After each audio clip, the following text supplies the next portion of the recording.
So electric field. The strength of the electric field by a source charge Q is the force exerted on a unit test charge placed at a distance apart. ഒരു ദൂരത്തില് എപ്പാർട്ടായിട്ട് വെച്ചേക്കുന്ന ഒരു test ചാർജിന്മേല് ഒരു ചാർജിന്റെ ചുറ്റുമുള്ള electric ഫീൽഡിന് എന്തുമാത്രം force അതിൽ പ്രയോഗിക്കാൻ പറ്റുമോ അതിന്റെ ഒരു മെഷറാണ് ഇലക്ട്രിക് ഫീൽഡ് സ്ട്രെങ്ത് എന്ന് പറയുന്നത്. Electric field is A physical എൻറ്റൈറ്റി. അത് നമുക്ക് തിരിച്ചറിയാൻ കഴിയുന്ന ഒരു ഫിസിക്കലായിട്ടുള്ള ഒരു എൻറ്റൈറ്റിയാണ് ഇലക്ട്രിക് ഫീൽഡ് എന്ന് പറയുന്നത്. അപ്പൊ ക്യാപിറ്റൽ ക്യൂവിനാണ് ടെസ്റ്റ് ചാർജ് എന്ന് നമ്മൾ വിളിക്കുവാണെങ്കിൽ ക്യാപിറ്റൽ എഫ് എന്ന് പറയുന്നത് ക്രോസ് മൾട്ടിപ്ലൈ ചെയ്യുമ്പോൾ you will get E into Q. ശരിയല്ലേ? അപ്പൊ force is equal to electric field into test charge എന്നായിരിക്കും force exerted on that charge Q. ഇനി ഒന്നിൽ കൂടുതൽ സോഴ്സ് ചാർജ് ഉണ്ട് എങ്കിൽ അതിന്റെ എല്ലാം ചുറ്റിലും എന്തുണ്ടാവും? ഇലക്ട്രിക് ഫീൽഡ് ഉണ്ടാവും അല്ലെ? അങ്ങനെയാണ് എങ്കിൽ ഒരു പ്ലേസ് അകലത്തിൽ വെച്ചേക്കുന്ന ഓരോ ചാർജിൽ നിന്നും ഒരു പർട്ടിക്കുലർ ഡിസ്റ്റൻസ് അകലത്തിൽ വെച്ചിരിക്കുന്ന ടെസ്റ്റ് ചാർജിന്മേലുണ്ടാകുന്ന ഫോഴ്സ് എന്ന് പറയുന്നത് നമുക്കറിയാം. It will be the sum of the individual forces acted on that test charge by individual source charge അല്ലെ? ഓരോ സോഴ്സ് ചാർജും ഇതിനകത്തോട്ട് പ്രയോഗിക്കുന്ന ഫോഴ്സിന്റെ വെക്ടോറിയൽ സം ആയിരിക്കും total force on that test charge Q എന്ന് പറയുക. അപ്പൊ അതിനെ എങ്ങനെ എഴുതാം? 1/4πε0 F1 എന്ന് പറയുന്നത് നമുക്കറിയാം എന്താണ്? 1/4πε0 Q1 Q2 divided by R² എന്നാണ് കോമൺ ആയിട്ടുള്ള ഇക്വേഷൻ. ഇവിടെ വരുമ്പോൾ Q1 into capital Q divided by അത് തമ്മിലുള്ള distance R1² into unit vector R1 in order to show the direction of force, and Q2 into Q divided by R2² into R2 unit vector R2 plus Q3 into capital Q into R3² into unit vector R3 plus etc. കാരണം ഇപ്പൊ n ആണ് charge ഉണ്ടതെങ്കിൽ it will extend up to Qn into Q divided by Rn² into unit vector R. So ഇതിനകത്ത് common ആയിട്ട് ഒരു സംഭവമുള്ളത് 1/4πε0 which can be taken outside. Also there is another common factor capital Q, that is the test charge, which can also be taken outside the bracket. So equal to Q divided by 4πε0 small q1 divided by R1² into R1 Q2 divided by R2² into unit vector R2 plus etc. ഇതിന് നമുക്ക് 1ഉം 2ഉം കൂടെ compare ചെയ്യുകയാണെങ്കിൽ ഇവിടെ നമ്മൾ force ആണ് എടുത്തത്.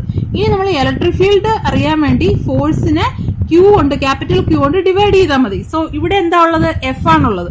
അപ്പൊ എഫിനെ ക്യൂ കൊണ്ട് ഡിവൈഡ് ചെയ്യുമ്പോൾ you will get the expression for electric field. അങ്ങനെ ക്യൂ കൊണ്ട് ഡിവൈഡ് ചെയ്യുമ്പോൾ ബാക്കി എന്താ ഉള്ളത്?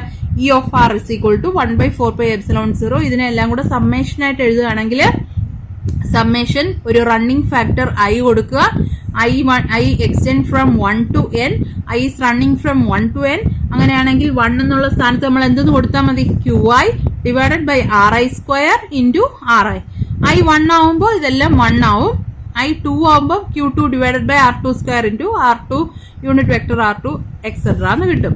So E is called the electric field of the source charge അല്ലെ? ക്യാപിറ്റൽ ഇ എന്ന് പറയുന്നത് സോഴ്സ് ചാർജുകളുടെ ഇലക്ട്രിക് ഫീൽഡ് സ്ട്രെങ്ത് ആയിട്ടാണ് നമ്മൾ റെപ്രസെന്റേറ്റ് ചെയ്യുക. It is a function of R. അത് ഡിസ്റ്റൻസിനെ ഡിപ്പെൻഡ് ചെയ്താണ് ഇരിക്കുന്നത്. എന്താണ് ഡിസ്റ്റൻസിനെ ഡിപ്പെൻഡ് ചെയ്തിരിക്കുന്നതെന്ന് പറഞ്ഞാൽ എന്താണ്?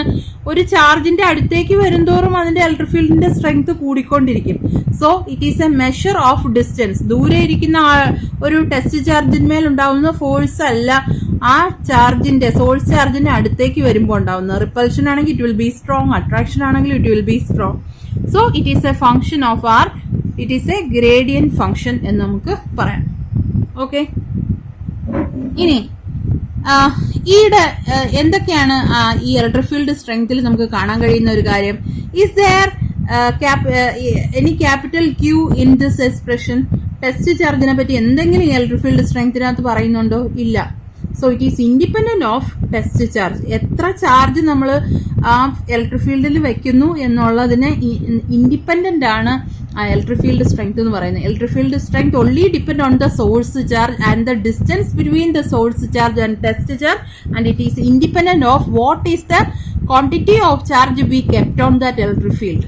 Okay, electric field is a vector quantity. As you know, it is a vector quantity. എപ്പോഴും നമുക്കറിയാം പോസിറ്റീവിൽ നിന്നും നെഗറ്റീവിലേക്ക് പോകുന്ന ഒരു ഫീൽഡ് ലൈൻ ആണ് ഇലക്ട്രിക് ഫീൽഡിന്റെ ഡയറക്ഷനെ സൂചിപ്പിക്കുന്നത്. So it is A vector quantity that varies from point to point and is determined by the configuration of source charge. എന്താണ് configuration of source charge എന്ന് പറഞ്ഞാൽ അത് സോഴ്സ് ചാർജ് കോൺഫിഗറേഷൻ എന്ന് പറഞ്ഞാൽ arrangement എന്നാണ് അർത്ഥം.